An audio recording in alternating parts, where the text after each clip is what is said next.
I'm distant from my brother Michael and his wife Hannah. I only see them at family functions and generally we're not chit-chatting. We were all at my parents' house for dinner for my dad's birthday last weekend.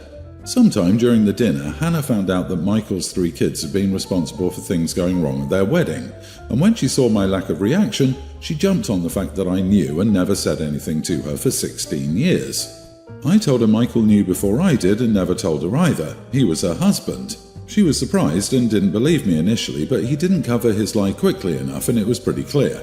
Michael was angry at me for telling her that and said I should have owned up to knowing and not telling her. I called him a hypocrite and he said I had no right to throw him under the bus. A few other family members suspected or knew.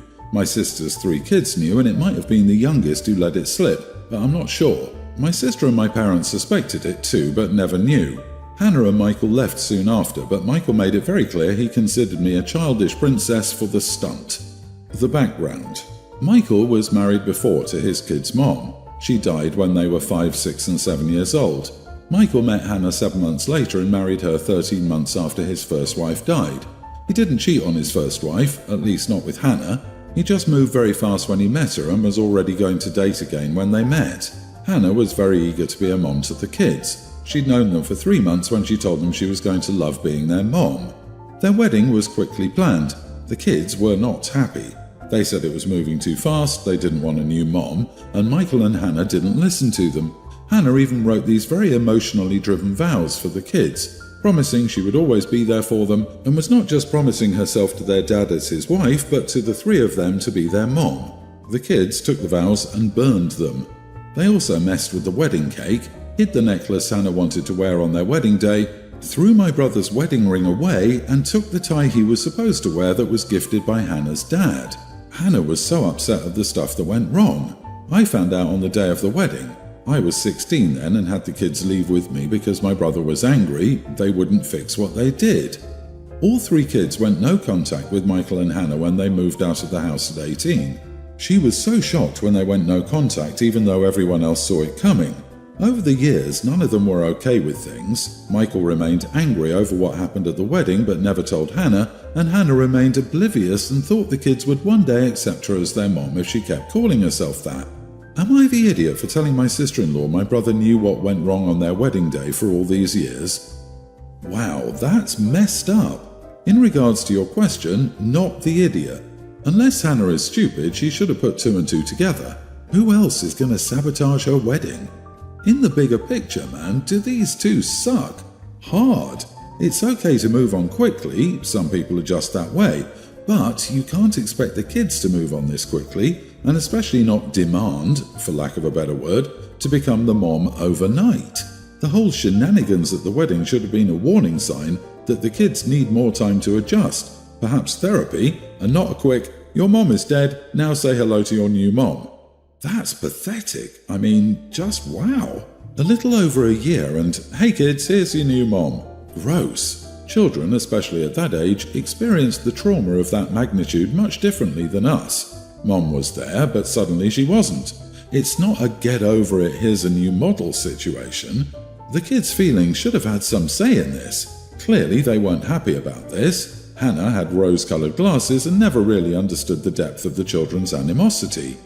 OP, you were 16 when it happened. This was not your story to tell. Also, people always like to get mad at the messenger, and so I understand why at 16 it probably was the best choice to stay out of it. Not only that, but you were protecting the kids, whether purposely or not, from their new stepmom being mad at them.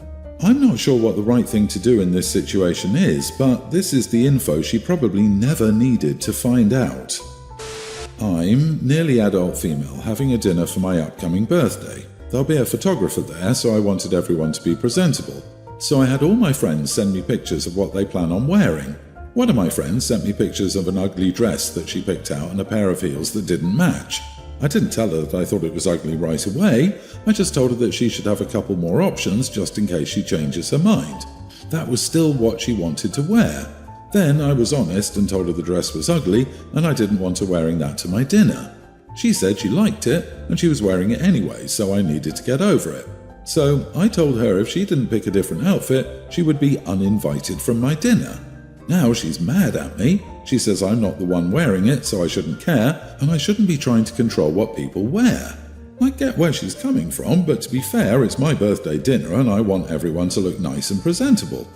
Am I the idiot? Are you in training to become a bridezilla? This is extremely controlling and rude behaviour, OP. You are the idiot. This isn't a friend wearing a white ball gown to your wedding.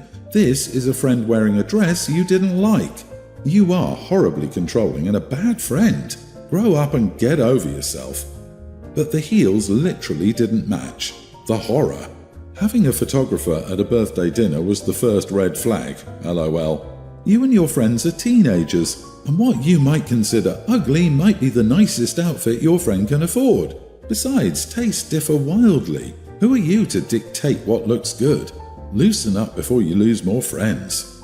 That's what I was thinking. OP is already going down the path of selfishness and self-centeredness. I kind of wonder exactly how much of the friend's outfit is ugly and how much of it is someone with a more experimental or better eye for fashion, and OP doesn't want to be outshined.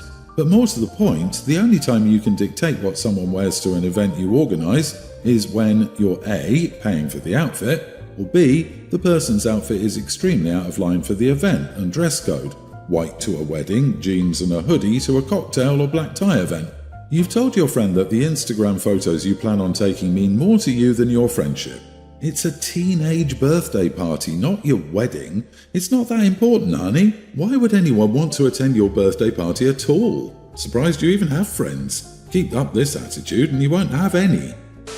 My wife and I have lived in the same house for almost 6 years. We live in an older neighbourhood with many mature trees, so every fall there are a lot of leaves on the ground. We have a pretty big lot and a lot of trees, so it takes a lot of time and effort to clear all the leaves off our yard. The first 4 years we lived there, we spent time every weekend for a month raking and clearing leaves because we have trees that drop their leaves at different times. It's not hard work, but it's time consuming, and last year I decided that we don't need to do that anymore. I researched the benefits of not raking and found that it creates animal habitat, provides nutrients to your lawn, and gasp, leaves are natural and incredibly biodegradable. So we took the time we had previously spent raking leaves and took our family to apple orchards and pumpkin patches on the weekends instead. It was liberating. But neighbours on both sides of our house complained that leaves from our yard were blowing into their yards and creating more work for them. They both told me we should rake them up so they don't blow into their yards. I told both of them that we aren't raking anymore, and they both think we're being jerks and disrespectful to them. We don't live in an HOA, and there's no city ordinance about forcing homeowners to rake leaves. It's purely an aesthetic thing. This past weekend I was outside with my kids, and my two neighbours approached me asking if we're planning on raking this year. I told them that no, we're not going to rake. I explained that we saved dozens of hours of time by not doing it, and that the leaves were all degraded and gone by the end of winter anyway, so we're taking the natural approach again. They both got upset and complained that we were creating more work for them by not properly caring for our yard. We don't have fences separating our yards, so the leaves do move pretty freely between our properties. I told them that no one was forcing them to rake their leaves either, and they were free to let them biodegrade just like we did. One of them got really angry with me and told me how much of a jerk I was about this. The other calmed him down a bit and offered that maybe they could help pitch in and hire a service to clear our yard so that it doesn't create any extra work for them or us. I told them I wasn't putting any time, energy, or money towards clearing leaves from my property and told them both to mind their own business and to leave us alone. No pun intended. They both think we're bad neighbours and disrespectful to the rest of them. But it was so freeing to wake up during 4 weekends last year and look out at my leaf-covered lawn and realise that I don't have to do crap about it. Not the idiot. Litter is one thing, but these are leaves. No one will be hurt by you letting them decompose rather than raking them up. Your neighbours' feelings about that don't matter. They're free to put up a fence if they truly can't stand letting nature take its course. You are not obligated to do what they think you need to do. Congrats on finding more time for yourselves. You are doing nothing wrong. You are the idiot. Do you care about having a good relationship with your neighbours? You may be technically correct, but this does create more work for them if the leaves aren't contained in your yard. I'm also a fellow non-raker, by the way, but I mow them down so they actually break down and aren't blowing into other people's yards. Is this a hill worth dying on? I wouldn't ask any neighbours for favours or expect any help from them in the future if you think it is. Disagree. They can put up a fence or a barrier like people do for snow if they want to minimise leaves blowing in. The neighbours can also adjust their schedules to minimise the hours spent on gathering them. If leaves make them this unreasonably angry, they aren't decent neighbours to begin with. If finding extra leaves in my yard was my only concern with my neighbours, I would kiss the ground. My sister-in-law would trade her neighbours for that in a heartbeat. My 25 female boyfriend, 27, recently took in his nieces, toddler and tween. It was all agreed upon by me beforehand, but we also decided that I just do not want to play mummy. I will help out when needed, ensure they're taken care of, and have what they need, clothes, toys, etc. I also do spend time with them when I have time, at the weekend. For the time being, my boyfriend took reduced hours. I work 5 days a week with different shifts and different places, so 3 days a week. I'm out from 6 a.m. to 8 p.m. and 2 days a week I'm out from 7:20 to 6:30. I've considered asking for extra hours on those 2 days. An extra hour or two, obviously some time does include travel time. The money is good and we're comfortable, but I earn most of it, which means I can't reduce, nor do I want to reduce my hours, even if I am exhausted. I got home the other day and straight away the toddler needed attention from me, so I gave her a cuddle and told my boyfriend I'm getting in the shower. When the older one tried talking to me, I told them I'd be off Saturday and we go to the zoo and spend the day together, but my feet hurt and I want a bath. It was 9 p.m. They should have been in bed. I do talk to them. Had it been any other day, I would have spoken to them. I'd had a long day due to someone not turning up. I got out of the bath, tidied the house a little and went to bed. My boyfriend was a little funky with me and told me I was a major idiot for not even spending 5 minutes speaking to the children when I got in, and that I could have gotten in the bath afterwards knowing they're going through a lot right now.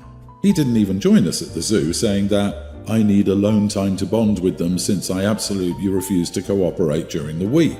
And he's saying his family is saying I'm an idiot and he wants to clarify how he feels when he goes to therapy next. Am I the idiot? Edit. I'm the one who gets up nearly every night when the youngest has nightmares. I'm the one they go to when they want to cuddle, and I'm the one who does reading or homework with them.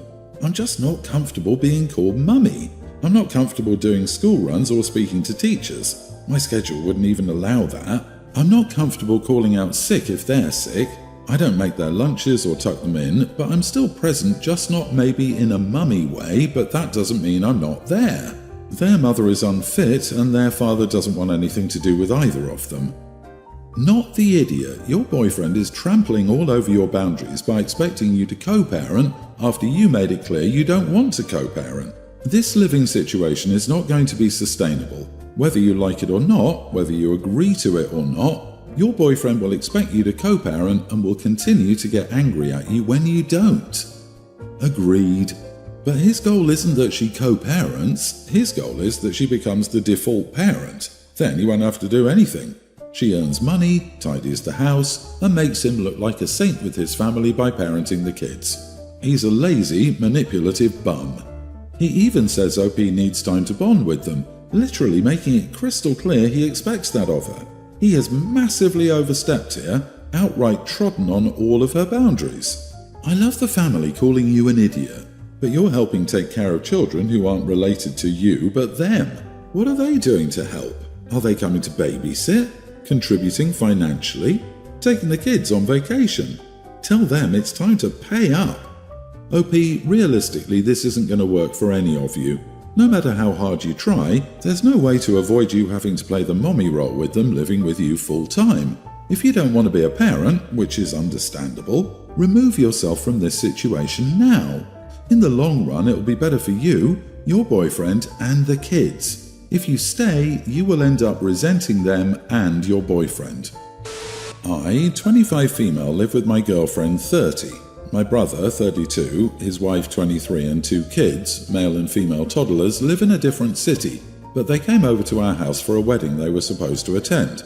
I was originally against the idea because when we spend time together, it always ends badly, but he was extremely persistent. So I asked my girlfriend and we agreed. It was only for a few days. My niece and nephew are usually well-behaved kids, but for some reason they went crazy from the moment they stepped into our house. My sister-in-law thinks she shouldn't tell them to not do something because they're just kids and they should be allowed to express themselves and that kind of stuff. My girlfriend is a doctor and works crazy hours. She came home from her shift in the afternoon and went on to sleep a little bit. The kids ran around, shouting, dancing to loud music, etc. I couldn't hear myself think and I was working from home. A bit later, my girlfriend came downstairs. She clearly couldn't sleep but didn't make a big deal out of it. She told me that it did bother her, but she didn't want to cause a scene, and she's just lovely like that. At night, when the kids were asleep, I told my brother maybe he could try and keep the kids busy a little bit because they were too loud and it was interfering with my girlfriend's sleep and my work. He said his kids were behaving completely normal and that we should try and wear earbuds like normal people. I said it would make the house more comfortable for everyone if he told his kids to keep it down. He'd get extremely angry if I told his kids that. Only he and his wife can say things like that to them. He said we were being terrible hosts and expecting kids to act like grown-ups. They left a few days later. My brother talked about this with our parents. They called and heard my side of the story, and they thought I was being too hard on him and that I should apologize. Should I? I should apologize? I'm at a loss. For what? For requesting some quiet? At your house? Not the idiot. Brother and family should no longer be welcome to stay overnight at your home. Instead, let them stay in a hotel or with your parents. Exactly. When did it become bad or cruel to ask someone to quiet down and to be considerate of others? I never understand when I read stories like this. My parents never allowed me to be disruptive or loud at other people's houses, no matter who it was. We were expected to be on our best behavior. All I can say is heaven help the next generation. Please do not apologize. That will only train your family to have temper tantrums when you do something they dislike. This happened in your home. You and your partner were very patient and kind. It is your house and your rules. It seems your brother wants to take offense to your home having different rules from his, so maybe let him know it's not a judgment thing. Your life is different from his, and so your home has different standards of behavior. If they want to be welcome, they'll have to adapt.